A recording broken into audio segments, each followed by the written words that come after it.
काय असतं बघा, सरकारनं जर एखादा प्रामाणिकपणाने निर्णय घेतला तर तो गोरगरिबासाठी प्रामाणिक राबवला पाहिजे. त्याच्यात पूर्वनियोजित काही षड्यंत्र करून कट नशी गेला पाहिजे. माझा समाज खूप दिवसापासून हालापेष्ट सहन करतो आणि आम्ही गोरगरिबांनी लढून, लाखो करोडो लोकांनी लढून ते आरक्षण मिळवलंय आणि सरकार देणार तुम्हीच आणि प्रमाणपत्र रद्द करायचा घाट पण तुम्हीच घालणार. एकतर माझा समाज प्रचंड अडचणीत आहे. गोरगरीब शिक्षणापासून वंचित आहेत, नोकऱ्यापासून वंचित आहेत. माझा समाज, समाजाचे सगळे नेते सुद्धा, सामाजिक राजकीय सगळे संघटनांचे सगळे अभ्यासक, पदाधिकारी, समन्वयक, मराठा सेवक सगळे एकत्र आले आणि तुम्ही आरक्षण द्यायला सुरुवात केली आणि रद्द करायला पण तुम्ही सुरुवात केली. इतका नीचपणाचं वागणूक नसावी. तुमचंच ह्या बीडचा स्वामी आणि आमके तमके ते कलेक्टर, डेप्युटी कलेक्टर आहेत. अरे यांना पत्र दिलंय बावनकुळेंनी.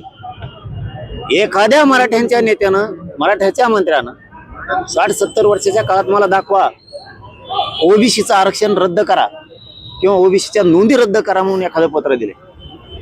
बावनकुळेंनी पत्र काढलंय नोंदी रद्द करा. हे गोरगरीब ओबीसीला तरी मान्य आहे का? तुकड्यावर जगणारे 4-2 सोडून द्या, परंतु गोरगरीब ओबीसीला तरी मान्य आहे का मिळालेलं मराठ्यांचं हक्काचं आरक्षण रद्द करण्यात यावं? म्हणून 29 ऑगस्टला खूप टोकाचं आंदोलन होणार, खूप टोकाचं. ज्या पद्धतीनं कुणबी प्रमाणपत्र रद्द झाले त्याच पद्धतीने बीड जिल्ह्यामध्ये एक बडा नेता आहे जो की कुणबी प्रमाणपत्र रद्द करण्यासाठी पाठपुरावा करतो, चर्चा बाहेर. माया फक्त समोर येऊन द्या,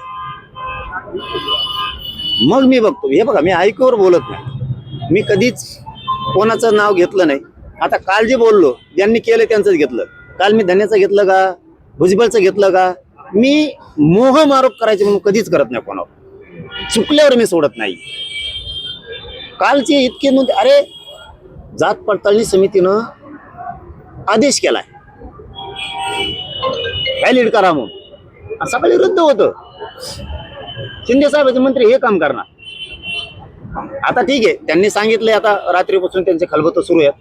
सकाळी पण होते की आम्ही आमची चूक दुरुस्त करतो, शिंदे साहेबांच्या तिकडून सुरू झालं. आमचं तेच म्हणणं आहे, तुम्ही चूक दुरुस्त करा, आम्हाला बोलायची गरजच नाही. तीच पद्धत भाजपमधल्या मराठ्यांच्या जिल्हा प्रमुखांनी, भाजपमधल्या मराठ्याच्या आमदारांनी, मंत्र्यांनी, खासदारांनी फडणवीस साहेबांना सांगा, बावनकुळे केलेली चूक आपण सुधारू, गोरगरीब मराठ्यांचं मेरडीचा वोट नको घ्यायला. हे शिंदे साहेबाला सुद्धा त्यांच्या महाराष्ट्रातल्या सगळ्या जिल्हा प्रमुखांना सांगावं, सगळ्या आमदार मंत्र्यांनी, खासदारांनी सांगावं की शिंदे साहेब आपल्या मंत्र्यांनी चूक केली, आपण ते सुधारू. आपण जर पाहिलं तर तुम्ही अनेकदा शिंदे तसे नाहीत, शिंदेना सुद्धा इशारा देतो. हे बघा, मला ह्या बोटवर थुका नाही आला. मी केलं म्हणलं की केलंच म्हणतो. मी माझ्या मराठा समाजाशी प्रामाणिक राहणार आहे, नेत्याशी, मंत्र्याशी नाही. त्यांनी चूक केली, ती चूकच सिद्ध करून दाखवली. चूक केली तरी बोलत राहून देतो मराठी इकडे फाशीवर सोडून, असं माझ्याकडून नाही होऊ शकत. म्हणजे मला ज्या टोकाला जायचं असेल ती वेळ आली तरी चालत, पण मराठा समाजात नुकसान नाही होऊन देऊ शकत. मग जे व्हायचं असेल ते होईल आणि माझी लढायची तयारी त्यांचं कोणत्याही ताकदीने. जरांगे पाटलांनी जे आरोप केले त्यानंतर मी नार्कोटिक्सला तयार आहे असं बावनकुळे. अरे ते उलट झालं. तिथं मी म्हणलो, ते आणखी पुढे गेल्यावर वाक्य येते, बावनकुळेचे नार्को टेस्ट नाही, 15 लाख ज्या अधिकाऱ्यांनी मागितले ते विषय, ते जोडताना त्यांना जोडलं. याचा अर्थ त्यांची चूक नाही असं नाही.